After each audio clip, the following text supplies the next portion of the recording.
guys, hello, welcome to another episode of QuaranTeaching. To play on words between quarantine and teaching at home. Sadly, we won't be doing any RE.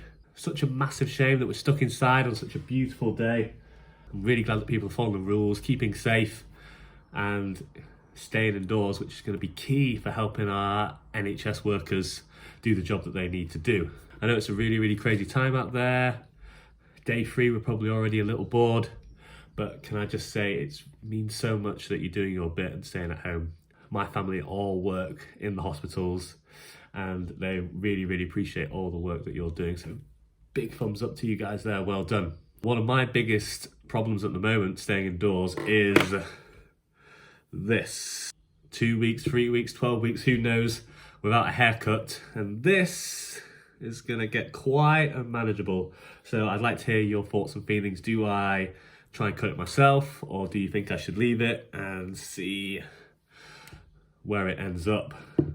I think I'll start off today's session with some shout outs. I've just been checking the messaging here. I've got Lily, shout out to you. Ben, shout out to you. We've got Abby here working hard in her new classroom. Lots and lots of super work. Well done, Abby. That is fantastic.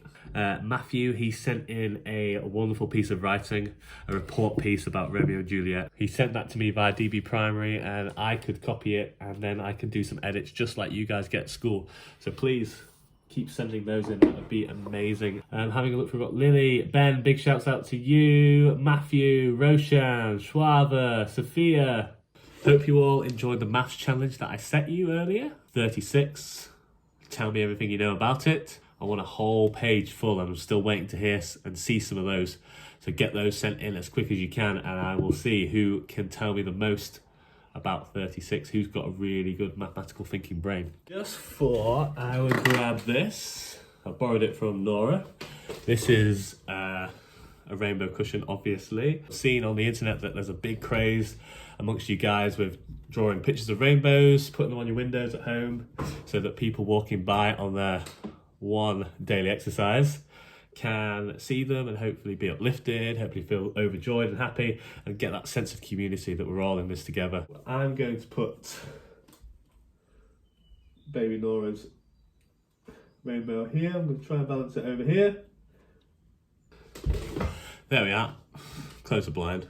Yeah, so shout outs, well done to those people that have been sending me work and maybe show me some of your rainbows.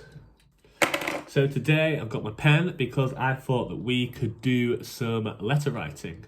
So letter writing is a really fun way of communicating between people and can also be used when writing emails and other messages. When we start writing a letter, the first thing we need to decide is our audience. Our audience is who we're going to write the letter to. So your audience can fall under 2 main brackets. You can write a formal letter. This can be to somebody important like the council or to somebody who you may not know. And the second type of letter is an informal letter. This is to a family member, a friend, somebody who you know very well. And the language changes depending on what style of letter you're writing. I thought it'd be really good to maybe write a nice letter to the people working in the hospitals right now because they're working flat out tirelessly in the hospitals, treating all these people. Maybe wishing them well, telling them how amazing they are, telling them that they're doing such a good job, and maybe explaining what we do in our day-to-day life. So, let's have a go. So one of the most important things about a letter is... I'm not sure. Sorry, Alexa's just talking to me. Alexa! Shh. You still have some people talking in my lessons. So your letter must have some very specific features. The layout is really important in a letter. You need to have the date. You need to have the address of where it's going. You need to have a greeting, dear. You need to have the main body. The main body is where all our main information will go. The very last thing is you'll need a closing with a signature, yours sincerely. And if you really want to, you might be able to write a PS in informal letters. So we're going to start with the date, and we start with the date in the top right hand side of our page. Alexa, What's the date today? Today is Wednesday the 25th of March. So we would write the date at the top on the right. And obviously Wednesday and March both need to have capital letters because they are names of the days and names of the month. They're proper nouns. We're going to hang five there. I think Nora's just woken up from a nap, so we might just put her and she can join us as well in writing the letter. Say hi! Are you going to help us write a letter? Come on then. You stay here. The next thing we need to write is the address of the person or place that we're sending the letter to. I thought that we could send it to one of the hospitals in Leeds. You've got two main hospitals in Leeds. You've got St James's, which is near Hare Hills, and then you've got the LGI, the Leeds General Infirmary. That is in the centre of town. So Alexa, what's the address for LGI? The address for Nostalgia Traditional Tattooing is 7A The Crescent, Leeds, LS62NW. It is normally open until tonight at 8 p.m. However, due to current health and safety measures, Alexa, may be different. Stop. I've got the address for the LGI here, and when we're writing our letter, we've done the date. Our address comes below on the left-hand side. The main features of the address are in lines. So the first line of the address of the LGI, I might write the name of the hospital. So LGI, Leeds General Infirmary. Next line is the address, so it's on Great George Street. And this ST is an abbreviation for street. All of the postmen and the people that work at the post office understand that ST means street. After that, it's in Leeds, capital L for Leeds, name of a city, and then the postcode is LS, usually write these in capitals, 13EX. So we've got our date, we have our address, and now we're going to start with our greeting.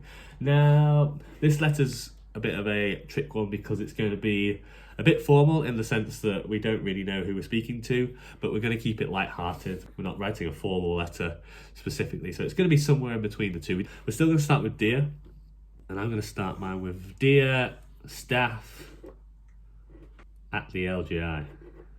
And at the end of the greeting, you always need a comma. That is very crucial. And then we're on to our main body. Tips that you need to follow when you are writing your main body.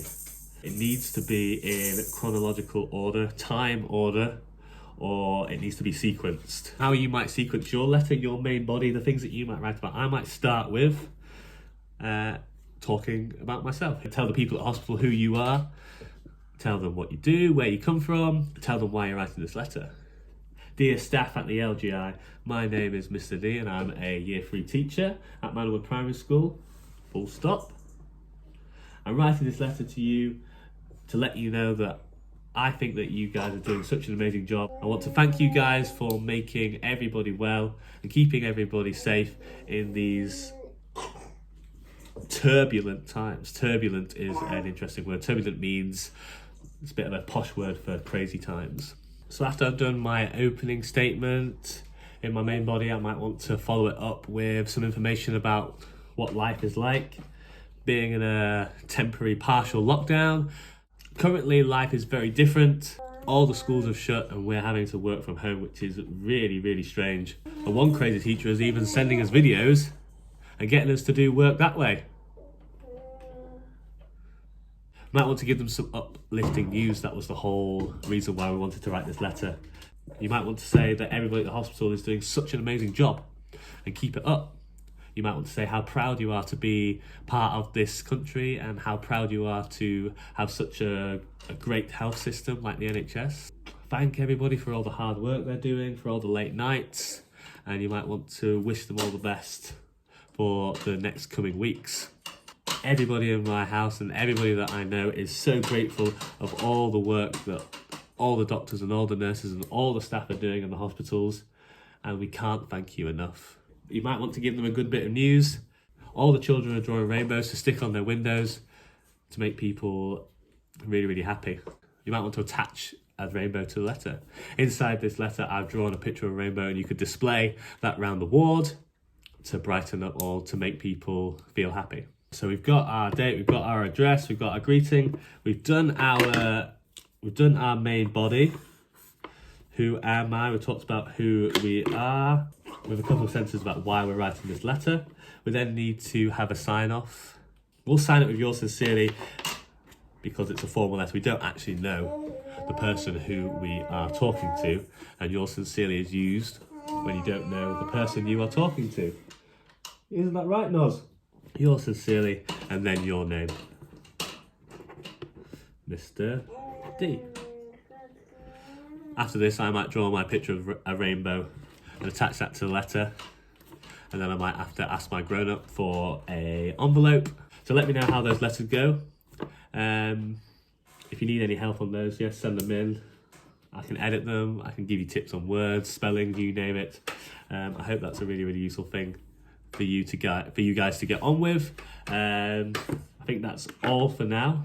Let me know if you want me to do any specific lessons.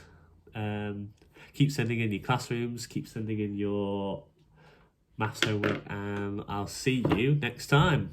Bye-bye. Nora! Hey! She's looking at herself in the mirror. Hey, Nora. Say bye. Say bye.